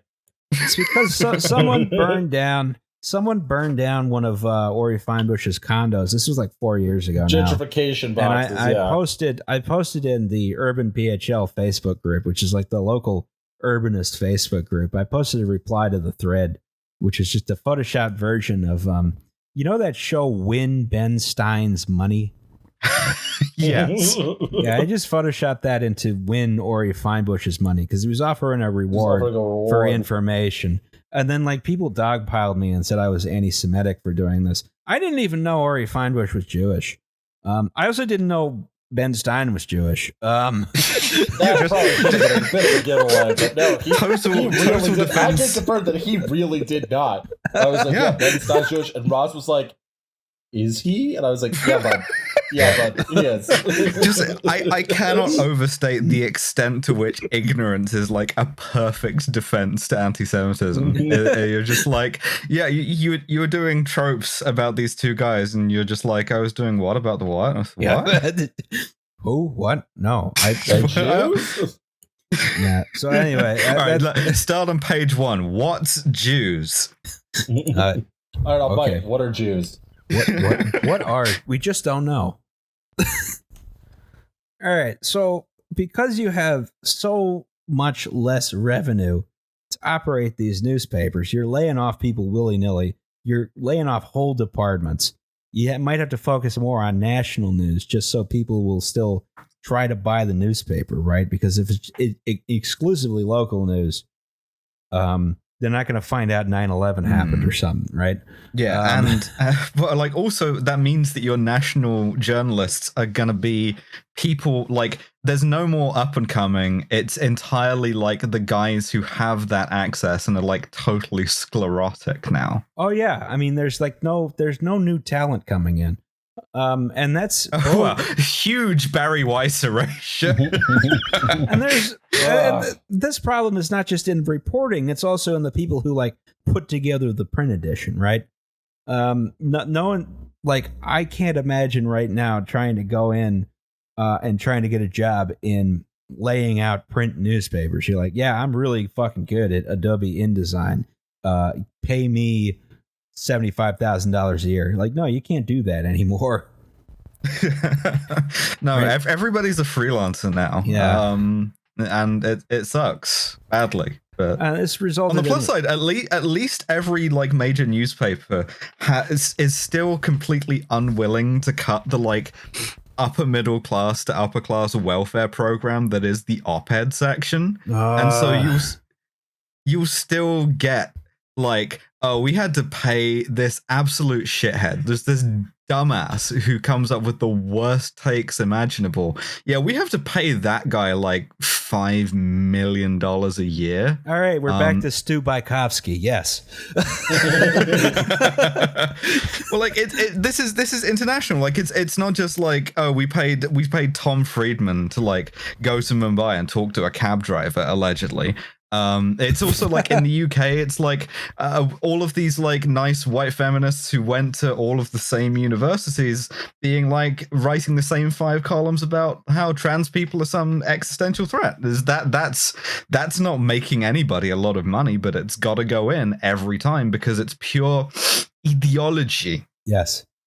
I used to run an op-ed section. I can tell you for a fact, it's all fiction. None of it's real. I wrote op-eds. None of it's real. It's all fake. People say they did things and it just didn't happen. There's so yeah. Anything you see in an op-ed page is fiction.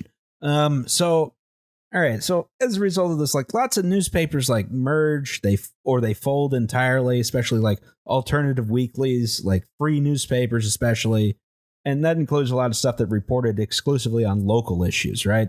And you know, since news is online, a lot of like views, like traffic is devoted to big newspapers that can attract a lot of people, and they report on most national issues, right? So yeah, and those big papers will get bought out by like billionaires who can afford to have a loss leader in like the Times or the Washington Post, say the Jeff Bezos Washington Post. Yes. Yeah. They can't lose enough money on that it will make them, that it will outweigh the benefits of having this soapbox.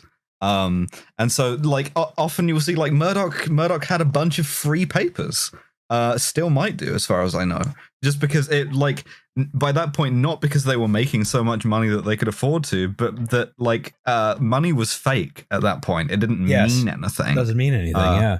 The collapse had been so total that you could just throw money into this pit of ideology and just publish whatever you wanted. Yeah, I mean, it's just a completely different environment now. And it's funny, like the like lib idea, the dream of the printing press, the Gutenberg printing press, is that like, oh, just anybody can print whatever they want and nobody can stop them and it's total freedom. And it turns out we did end up doing that, but just for like 3 guys. Yeah, it turned out to not work that good. Yeah. Works fine for them. Yeah. They can do whatever they want. So this brings us back around to our subject. So how does this all relate to publishing this fucking headline? God, I'd almost forgotten about it. In all of the confusion. Almost. So let's say you're in the Inquirer layout department, right? And the Inquirer, I believe, is still a nominally print first publication. That means what the headline is determined by the layout guys, and that also goes up online. They did try and correct this a couple times online. They flailed around for a bit, yeah, because it's gone through 3 headlines now. So, but if you think about it, like, okay, who's writing this headline? You got a bunch of old heads in layout department. You know, they've been around for 30 years or something like that, and they're making all the decisions. They haven't changed their ways in that much time, you know, because there's no young people in the department. You're a fucking newsman, Don. I ever tell you otherwise, you punch me in the face. Those guys. Well, that's just very goddamn newsman. Yeah. Yeah, so there's no young people going into the dynamic and exciting world of print layout. And it's hard to change a culture without new people coming in. This article's on page A12. No one gives a shit about A12. Like, the biggest shit they gave was they remembered to do the drop cap. Which, of course, like, that makes a difference in a paper. Online, though, where you can just put it on Twitter and be like, is this headline actually buildings matter too? Yeah. Also, like, I just realized this is a one sentence paragraph. There's like there's one line underneath the drop cap. I assume they had to like alter the size of this photo like intensely to just get one line under the drop cap. Anyway, so this is a department which is neglected. It's full of old people who like hate everything. There's a combination of carelessness, inertia, hollowed out shell of a layout department, and it was probably 3 a.m. in the morning when they put this thing together. It's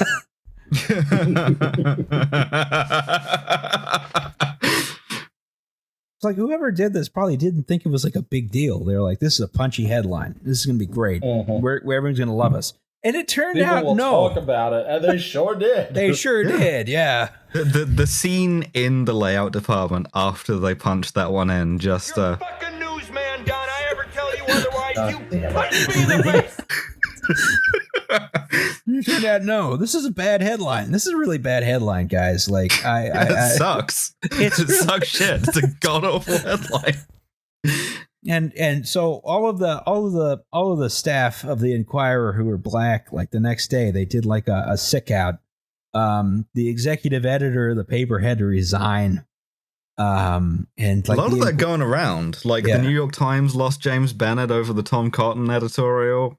There was another couple of resignations. It's been a big week for resigning and shame. Yeah. And like these are, our paper's a national laughingstock right now because like someone published this shit, this fucking headline. And I mean, it's very bad on its face. I feel like it's more of a symptom of a deeper institutional rot, which is just everywhere. And it just keeps getting worse. It's like rising damp in the building, you know? The sick building syndrome that affects all American institutions. Leaks? Is it leaks? Yeah. And I don't know. I feel like this is only going to get worse. Anecdotally. Yeah, I think so. I mean, I think there's positive things coming, and that like at least people saw consequences for this. Thank God. But I mean, all right. So anecdotally, my uncle works for the Roanoke Times in Roanoke, Virginia, which I assume all the East Coast elitists assume is like one shack next to the railroad line. No, it's like Roanoke is nice. It's a big city. Yeah, it's like nice. There's a couple breweries, Virginia Museum of Transportation. You can go down there. You can see. We used to be able to see 611. You can't anymore because they've moved it to South Carolina, I think. You go see some steam locomotives. Norfolk Southern just moved out, which is stupid as hell. But they just shut down the engine shop too. Again, stupid as hell. That's a lot of union jobs gone. Anyway, so my uncle works for the Roanoke Times, and the company that owns the Roanoke Times, which is the most ethical company run by the most ethical capitalist, Berkshire Hathaway. Warren Buffett. Yeah. I have a Warren Buffett drop from the Trash Future episode we did about him, where he is like American Magic. Just an elderly man saying the words American Magic. The funny he story. rules. When I went up to do a little thing with the Kingston Tenants Union in Kingston, New York, they were going to do a showing of my power planning and politics episode about gentrification. And the biggest landlord in that town is Warren Buffett's son, I believe. I don't remember if it's his son or like how he's maybe his nephew or something. And he showed up and watched the Power Planning and Politics episode about gentrification with all the Mao jokes. That was funny as hell. That's facts, baby. Yeah. All right. So anyway, so Berkshire Hathaway owns the Roanoke paper where my uncle works, and he works in layout. You know, he goes out and he works in layout from like second-ish, third-ish shift. You know, sometimes he doesn't come back for a long ass time. You know, because until the paper is done is when the shift ends. And their intention, as I understand it, is they're going to move the layout operations of the Roanoke Times, as well as several other local newspapers they own, to Madison, Wisconsin. How fucking yes. Well known for being near Roanoke, Virginia. Yeah, no, absolutely no problems about this whatsoever. People will still get the same quality for sure. Yeah. You don't need to know how to spell any of the like street names or anything. Yeah, you don't need to know any of the local culture. You don't need to know anything. All you have to do just give it all to Jan Janssen. Mm-hmm. And that's from Warren Buffett, ethical billionaire. You know, so American magic. American magic. American magic. American magic. And you know, I guess this is where we are with journalism now. No one cares. No one gives a shit about anything. There's no way to make money doing it anymore. There's no way to like have enough money coming in to do journalism properly. And when you do it right, you know, like if you're doing like Deadspin or something, they'll just kill you. They'll just kill you. Yeah. Happens, yeah. And I mean, either figuratively in court, or if you're a Maltese journalist who looks too deeply into the Panama Papers, literally. I mean, this is the part where I get to talk about Tronc, which is my favorite part. Yes. So Tronc was part of this consolidation resulted in a company called Tribune Publishing, and for a while, I think 2008 to maybe 2013, they rebranded all of their shit as Tronc, Tronc, Tronc, all lowercase, I believe. And this, in theory, stood for Tribune Online Content. Tronc, yeah. And what Tronc did was like it was going to try to like do the private equity model where you buy up the newsroom and like asset strip it, but instead of asset stripping it just for like a personal payday, they were going to try to like negotiate their way out of the end of print by pivoting everything to video. Oh God. Yeah, so it meant that like you would collect your like a newsroom full of crusty goddamn newsmen, and you'd be like, yeah, you're a Vine guy now. And this worked exactly as well as you could imagine. It's the same, like basically it was like if you consumed media at this time between 2008 and 2013, you were aware of this because all of a sudden everything was acting like BuzzFeed. And like your newspaper would be like doing listicles or be doing quick hits like that. And it was just an insanely weird time. It didn't work. A lot of papers went bankrupt. They were probably going to do that anyway, but I think Tronc did them no favors. Yeah. Oh God. Like just give me the private equity guy instead, who's just gonna like strip all of the copper wiring out of the walls, like carry off the water cooler. Tell everyone to stick to sports. Yeah, give me that guy instead of like we're gonna do TikToks. Do you know how to do a Harlem Shake? No. Yeah. This is like this is like Paul McJournalism. He's been working here for 60 years. Go make a TikTok. It's just a pacemaker sadly going in the background. Oh God. Yeah. Yeah. So Yeah. well, here we are. The tendency of the rate Everything of always profit to gets fall worse. has Mm-hmm. done what it did. This is all what disruption is. That's what startups do.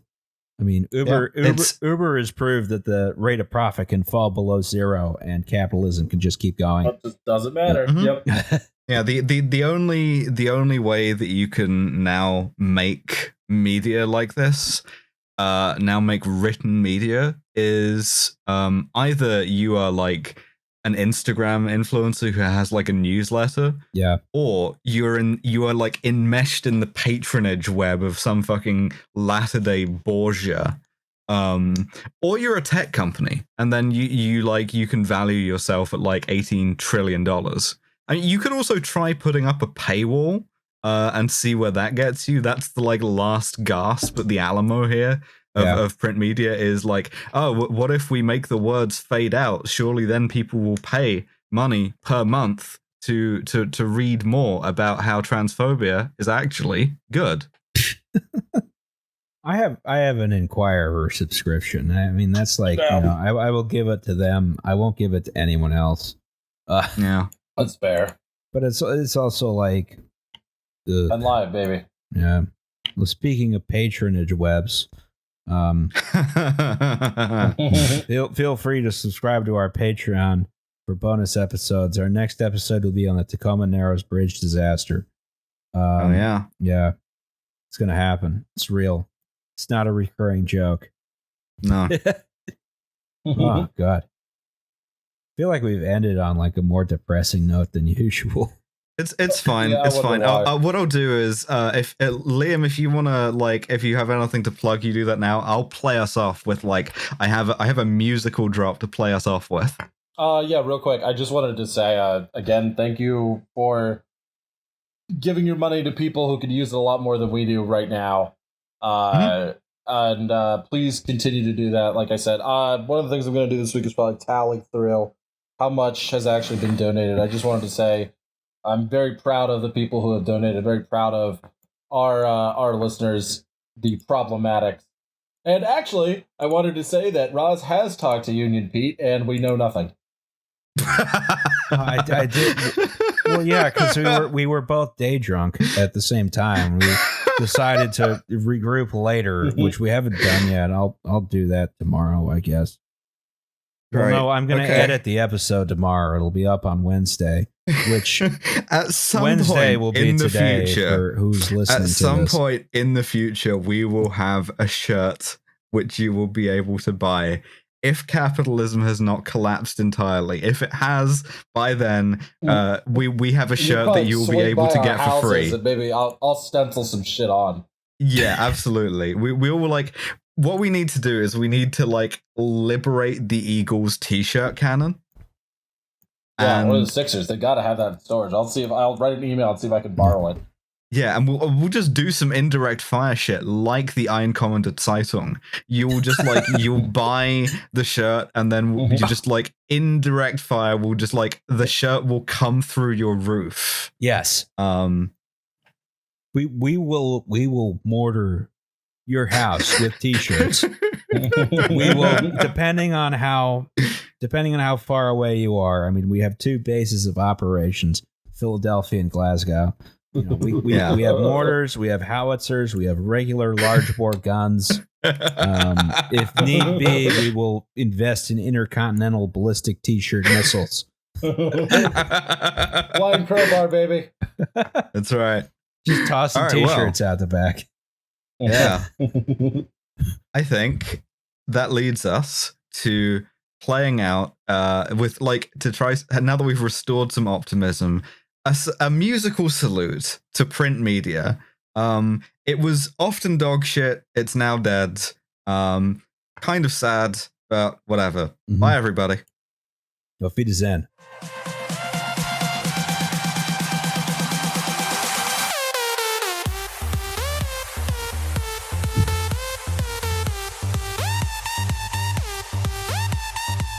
Yeah, it was like 50-50 on you either doing that or like that last episode of the Newsroom where they did That's How I Got to Memphis.